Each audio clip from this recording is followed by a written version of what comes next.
My name is Yossef Ben-Meir. I am president of the High Atlas Foundation, which is a Moroccan U.S. nonprofit organization that is based in Marrakesh. And we implement community projects that local people, the beneficiaries, identify.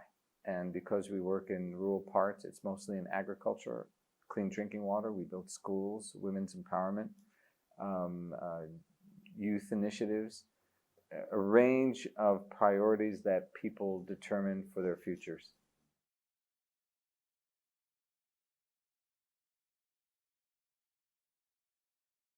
As a Peace Corps volunteer, I'd have the opportunity to sit with mothers and fathers, and in a open setting, and it came out in one meeting that every parent had lost a child, usually more, to waterborne diseases.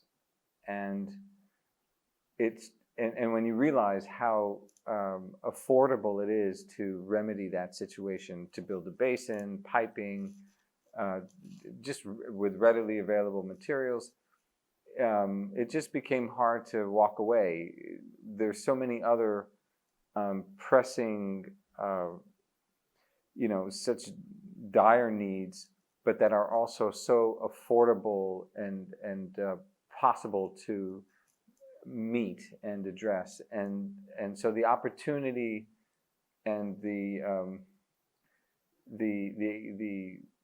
possibility of creating change was just so before us, and so it just became something that we couldn't stop doing even if we wanted. We were just really compelled to listen to the people and respond to what they wanted in their lives.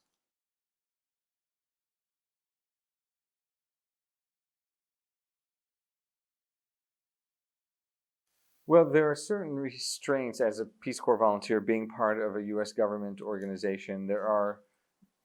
There's flexibility on the one hand. We are volunteers. We're assigned to a ministry. In my case, it was the Department of Waters and Forests, which managed, among other things, Morocco's national parks, and I was assigned to the UConn National Park. And in that case, it was trying to create initiatives that both advance development and environmental objectives. But we were always challenged by being a government agency. We can't raise money, and so it's difficult. Even when communities will provide their labor in kind to build a clean drinking water system, to plant trees, to build classrooms, they still need materials. And so there was, so on the one hand, as a volunteer, you can meet different government agencies, build partnerships, access the people. There was that great, you move between sectors, between tiers in Moroccan society, from local to national. You can't rally resources in a sort of open way. And so that was one thing that sort of just realized we can never achieve scale. We can never benefit as many people as possible. And an NGO gives you that flexibility. And further, a Moroccan U.S. NGO gives you even more. With 501c3 status, we can raise resources in the U.S. And as a Moroccan association, you can reach into the EU, into the MENA region. And so it gave us the best of all opportunities. But I will say that the relationships, not just the understanding that we developed as Peace Corps volunteers, but the relationships were key for the High Atlas Foundation. I was also Associate Peace Corps Director in Morocco, and that gave me the chance to develop relationships in Rabat at the national level, to tour, to visit volunteers all across the country. And it's really about bringing partnerships, people, knowledge, bringing, and not just myself, but our original founders, bringing all of that to bear for the benefit of the High Atlas Foundation. And so we were able to, implement projects pretty quickly because of those prior relationships that we had developed as volunteers and as Peace Corps staff.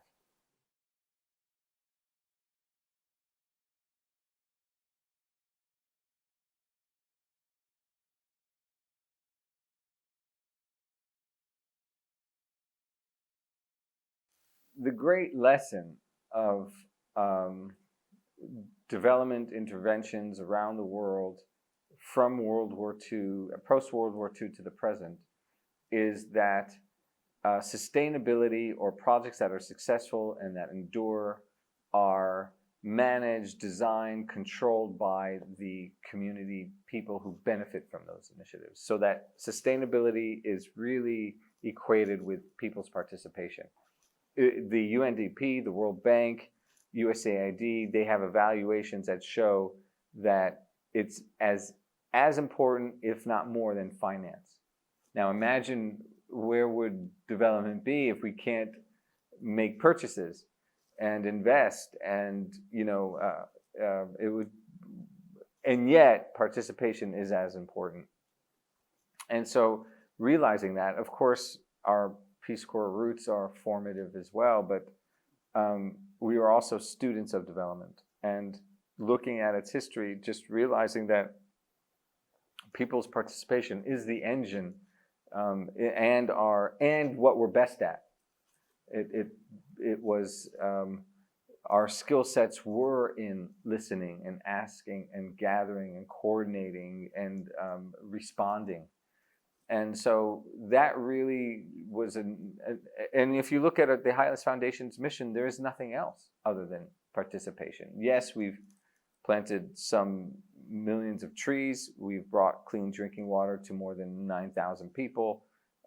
Our women's empowerment methodology is an integration of international Moroccan approaches and orientations. And so that's all wonderful, and we're grateful for that. But the basis of all of that is the determination of local people of what they most want. And that is a vital lesson of development history that we've just brought into our organization. The second part of your question being around the Moroccan government, I'm not sure I could work in a place where we have to convince authorities, officials of the right to associate, and where there are places in our world where we can't create the organizations, the nonprofits, the NGOs that we want, and so and I'm so grateful, appreciate so much those people who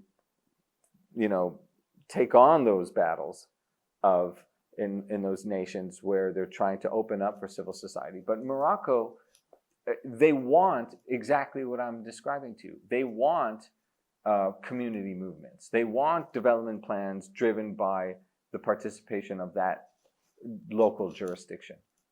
It's in its policies and it's its laws. It's the embodiment of funding programs. And not only that, but the nation's committed to decentralization.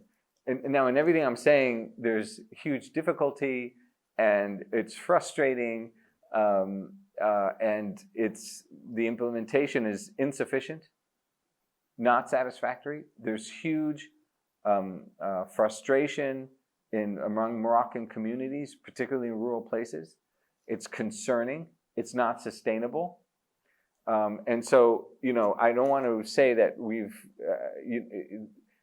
but the laws are there, the policies are there. And that's wonderful, but still not enough. It's about the translation of those policies to alleviate the ongoing generational, systemic rural poverty. Most people who experience poverty in Morocco are in rural places.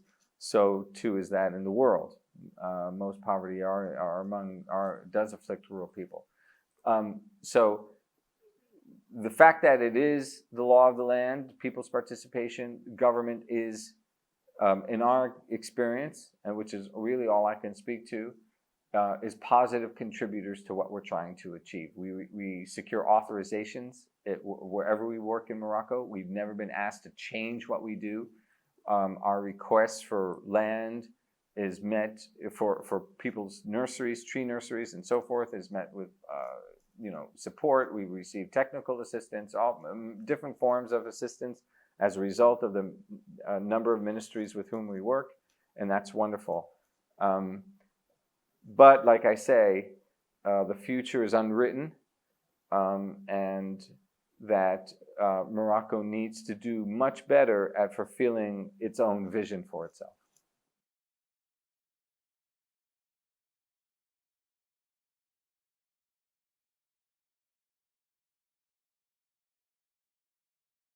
For a number of our years, we probably, like many organizations, felt that if groups that are historically marginalized were just in the room to be able to participate in decision making in regards to the action plans that communities define as they move forward, if women and youth and those who don't have land, if they were just part of that conversation, then naturally their interests would be reflected in the design and those plans. But what we found was that there are barriers that we have within ourselves that may be rooted in our relationships, in our perceptions of our bodies, in our relationship with money, that may inhibit us from acting upon the interests that we feel in our hearts. And further, people may not have been given the space to even know what their vision is for themselves. And what is vision? And what is a training workshop in order for us to develop that sense of the future we want? And so our women's empowerment approach, which took us some years to develop, gives the space for women to do just that, to identify the barriers that may hold them back in their lives, and which sometimes have to do with abuse. And so we would have to inject within that workshop human rights and legal recourses for them to address those painful, restricting, controlling relationships. So, and then after that workshop, which for us is 32 hours and of course much follow-up, then we get into the issues of development and how do we build our cooperative, and what partnerships do we need to build, and what production activity do we want, and how do we raise the resources in order to achieve that. So we take a prior step before development to make sure that we are most confident as we can be and free in our thought to make the best decisions for ourselves.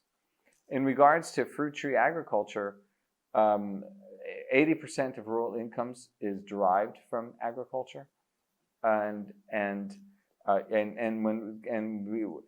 mentioned most poverty afflicts rural places, and that is because 70% of Morocco's agricultural land generates 10 to 15% of agricultural revenue. And that's rooted in the growing of barley and corn in traditional ways. And these staples are more than 50% of what the nation requires are imported. It's part of what's keeping them in poverty conditions. And so there's a transition going on in the nation toward more lucrative cash crops, usually fruit trees.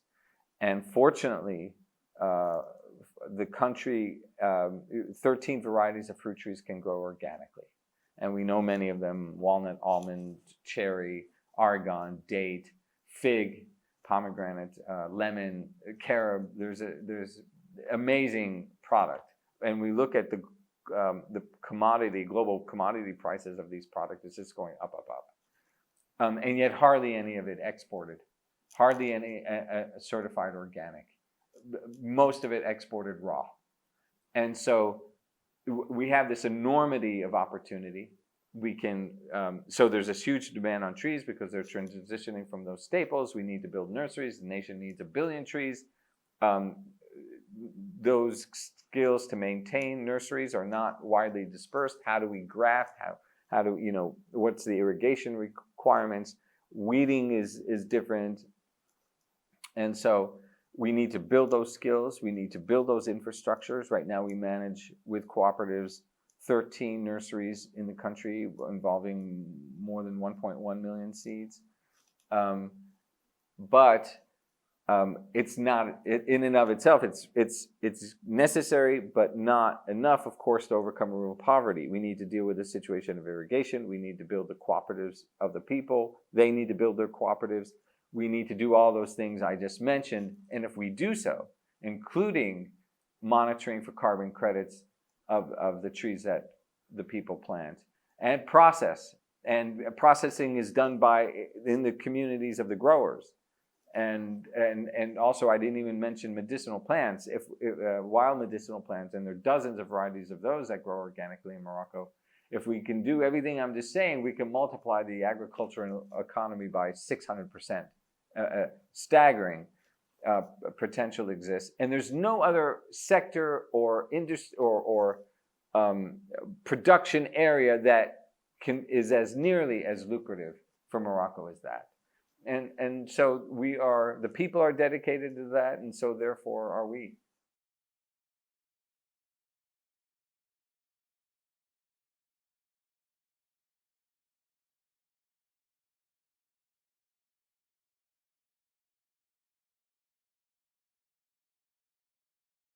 There are a number of ways where the coming together of the Abrahamic phase in Morocco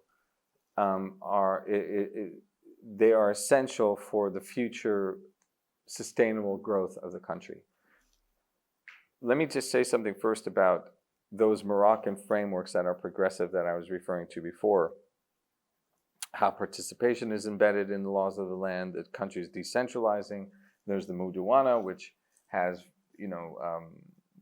supportive laws for women's life enhancement and liberating aspects. But there's another framework that relates to this, and that is that in Morocco, intercultural dialogue is intended to result in development of the people. So as we communicate among faiths, which is important in and of itself and promoted and appreciated, it's still the intention it is not being fulfilled unless that dialogue results into projects of the people. And that's an amazing framework for us to operate, especially where those faiths are recognized and celebrated in the Constitution. It's really within the fabric of Moroccan society to be considerate and inclusive. I even think coexistence is not strong enough of a word. Solidarity among the faiths is something kind of natural in Morocco. And now let's transition to some development needs and get back to this point. We mentioned the nurseries. Now, a farmer can't give up her or his land for 2 years in order to grow a seed to a sapling. And so to get to that billion tree goal, we need land so that Morocco, the farmers can grow what they grow, and that transition be eased and not suffer risk by displacing their barley and corn immediately in order to grow nurseries. If we get the contribution of land, they will be more able to come along with this transition. And so the High Atlas Foundation receives land from the High Commission of Waters and Forests. For years, our largest nursery was planted on their land. We receive land from public schools. There are centers for the protection of children. There are 20 of them in the country, many of them built on 4 hectares of land. In 2 of them, we build nurseries. These are centers where teenage boys are detained for relatively minor offenses. And so having nurseries at these places helps them build the skills on how to graft. And when they leave, and because there's such high demand for these skills, when they leave, they'll have an employable skill. Now, another major source of land for us is the Moroccan Jewish community. They have 600 saints, in Arabic it translates Salihin, buried in the nation. And next to them are open plots of land. And the dialogue began with them some years ago. They have transferred over 7 parcels of their 600. We planted a successful pilot on 2 of them. And now we are working to build the largest of, which would be the largest of all the 13 nurseries. It would generate more than 1 million trees over a 4-year period. And that's in partnership with the Moroccan government. The provincial, the governor of that province where that project will occur. And where they actually will give finance. Now think about this. The Moroccan government will help finance a tree nursery built on land contributed in kind by the Moroccan Jewish people. And that is Moroccan. It's incredible, and we can't take that for granted, but it's also consistent with Moroccan identity, and it's consistent with Morocco's intention for the future in regards to how to promote sustainable development.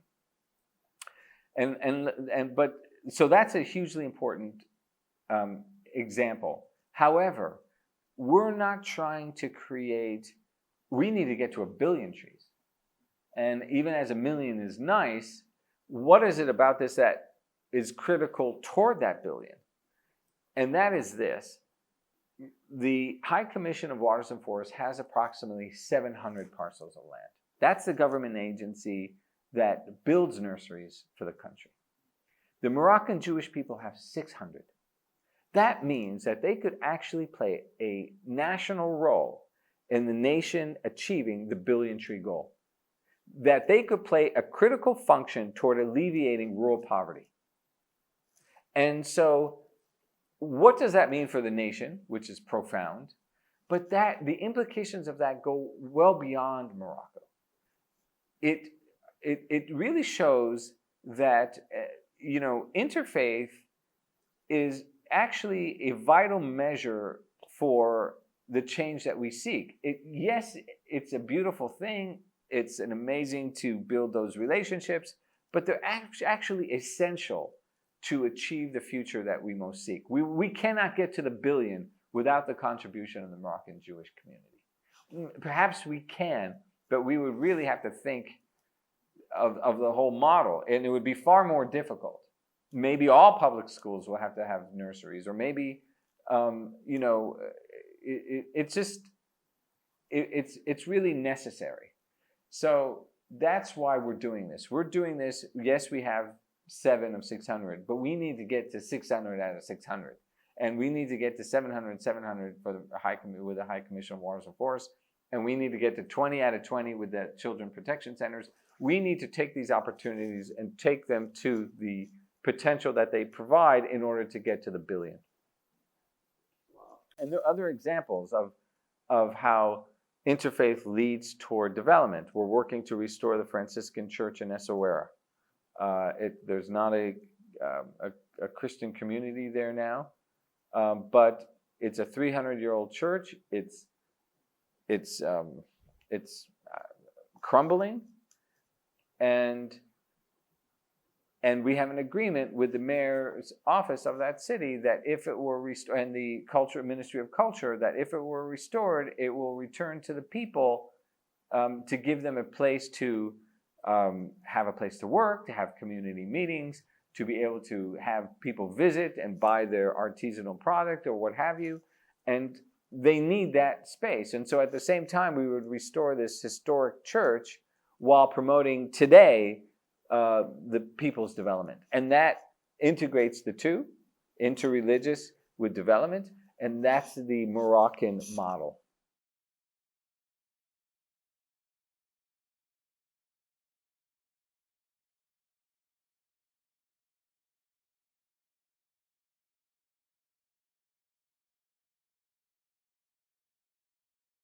There are a number of thoughts over this past day and a half that have been triggered. The idea of, and this was mentioned by one of our participants yesterday, of using timeless truths to inform actions today in regards to improving our environment, utilizing timeless truths. And so, what does that mean exactly?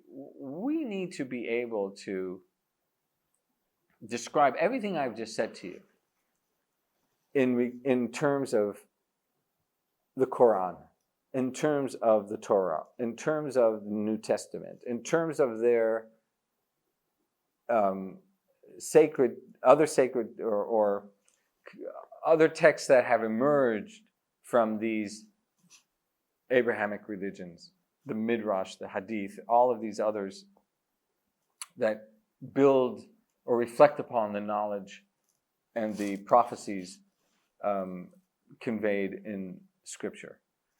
And that's really important. And it's our job to do that, because we are the ones in the field. We are the ones steeped in the issues of sustainable development and what it requires, and what does participation look like, and how do we operationalize empowerment, and what is decentralization, what are its mechanics, what are its arrangements, how do we manifest it,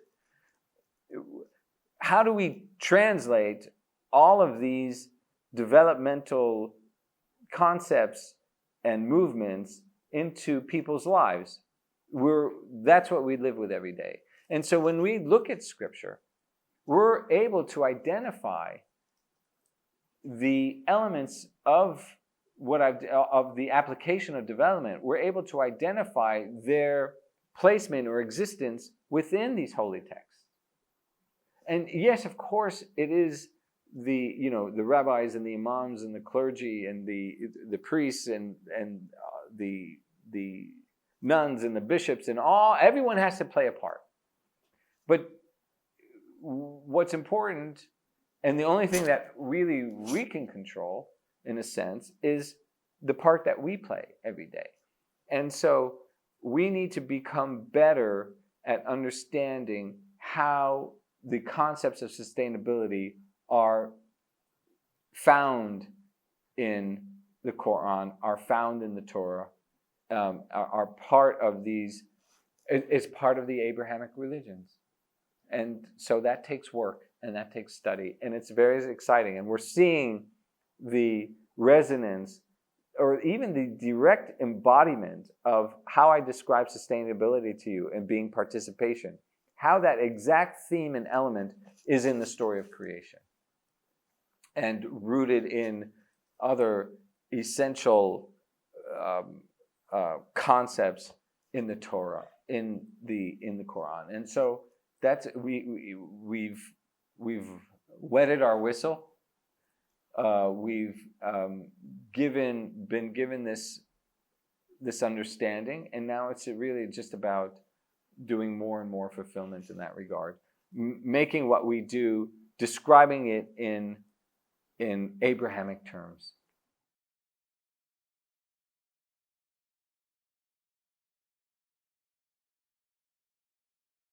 Professor Dan Wiener is dedicated to this, and we'll see tomorrow at our conclusion how we will carry forward and what's our plan of action. And because it doesn't end in Greece, at this conference. But, one of the things that's an important takeaway, but a takeaway that comes sort of, being together over 3 days are the relationships. And that really is, last night we visited the town, we have meals together, we share a room all day in the conference room, we listen, we hear, we take in what our colleagues are saying, we respond when we feel, and relationships grow from that. And so, one of the things I take away are just the stories and the points of view and those exchanges with the others that are here. And that's really in a way the best part of conferences, and that gives energy. That's what I carry with me. And I may not see most of our colleagues here in the future. Maybe, I hope I do. But, I've had the chance to exchange with them, and I'll remember that, and I carry that, and I'm grateful for that. And that's why I'm here, really.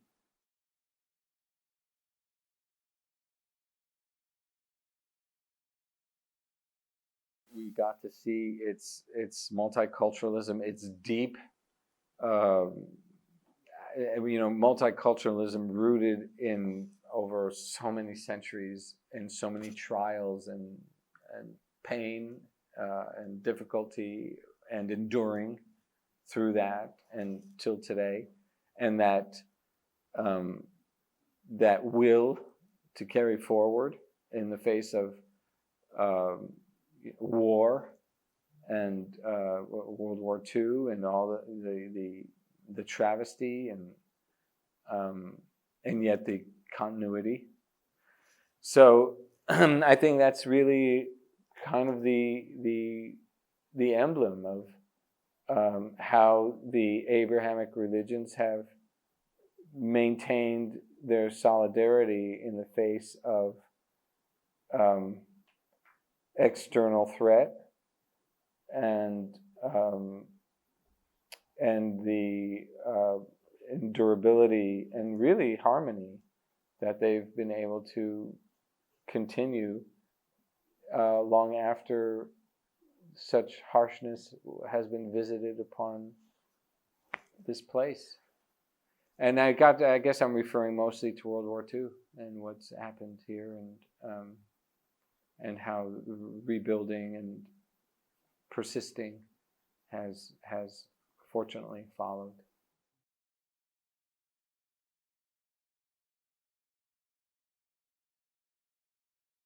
I guess my parting thought is that we need to seize these strategic opportunities to not only alleviate the really difficulty that people experience every day in regards to water, in regards to conditions of poverty, in regards to things that we can alleviate if we were to come together. Not only should we be doing that, but these strategic projects can really lighten the world, literally, which is why Morocco wants to do it, which is why EcoPeace is focusing on the Jordan River, because these are projects that unite, provide prosperity, and show the rest of the world what's possible.